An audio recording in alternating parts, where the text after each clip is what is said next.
You lived through an entire world before you turned 3. You were born. You opened your eyes for the first time. You heard your mother's voice. You tasted food. You learned how to walk. You said your first word. And somehow, you remember almost none of it. Not one clear scene, not one full conversation, not one normal day. Most people think the explanation is obvious. You were too young. Your brain was not ready. But that answer is incomplete because your baby brain was not empty. It was not simply failing to record your life. In many ways, it was recording more than ever. The memories were there, but something happened to them, something strange. In 1905, Sigmund Freud gave this phenomenon a name. He called it infantile amnesia, the mystery of why adults cannot remember the first years of their lives. And the strange part is that babies clearly can remember things.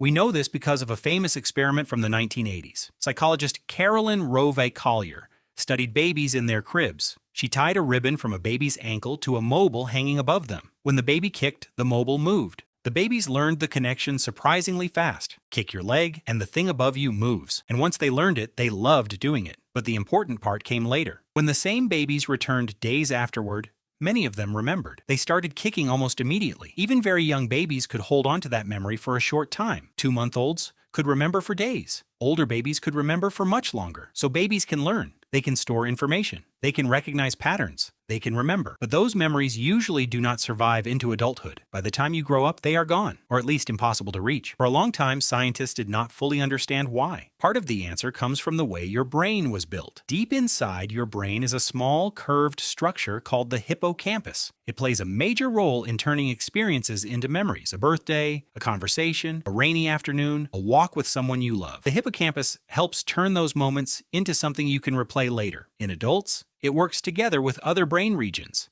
especially the prefrontal cortex. Together they help tag memories, organize them, and retrieve them when you need them. But in infancy, that whole system is still under construction. The connections between the hippocampus and the cortex are not fully developed yet. Important memory-related regions are still maturing. Your infant brain can hold short-term experiences, but it is not yet as good at turning them into the stable, long-lasting, autobiographical memories adults have. In other words, you could remember the mobile above your crib, but you could not necessarily preserve a complete memory of being in that crib, at least not for decades. But that is only part of the story, because the next explanation is even stranger. In 2014, researchers studying memory found evidence for an unsettling possibility. What if the same process that builds the baby brain also makes early memories harder to keep? During the first years of life, the hippocampus produces new brain cells at an enormous rate. This process is called neurogenesis, and it is essential. Those new neurons help build and reshape the circuits that you will depend on for the rest of your life. They help your brain learn language, recognize faces, understand the world, build the person you eventually become. But there may be a cost.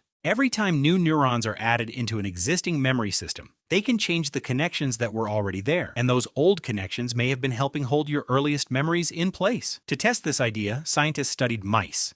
When they increased neurogenesis in adult mice, the mice became more likely to forget things they had learned earlier. And when they slowed neurogenesis in young mice, those mice held onto memories for longer than expected. The result pointed to a strange conclusion. Your baby brain was not too weak to make memories. It may have been too busy growing to preserve them. The brain was constantly rebuilding itself, adding new pathways, changing old ones, reorganizing the system. So your earliest experiences were not necessarily missing because they were never saved. They may have faded because the brain that stored them was repeatedly being remodeled. Imagine trying to keep drawings on the walls of a house while the house is being rebuilt every day. New rooms are added, old walls are removed, doors move, hallways disappear. Eventually the drawings are gone, not because they were never there, but because the place they were stored no longer exists in the same form. And there is another missing piece, a stable sense of self. To form what psychologists call autobiographical memory, you need more than a functioning memory system. You need to understand that the experience happened to you. You need some sense of being a person moving through time, a person with a past, a person with a story. Developmental psychologists have argued that this begins to become much stronger around the second year of life. One famous way to test it is with a mirror. A researcher puts a small red mark on a baby's nose, then places the baby in front of a mirror. Before around 18 months,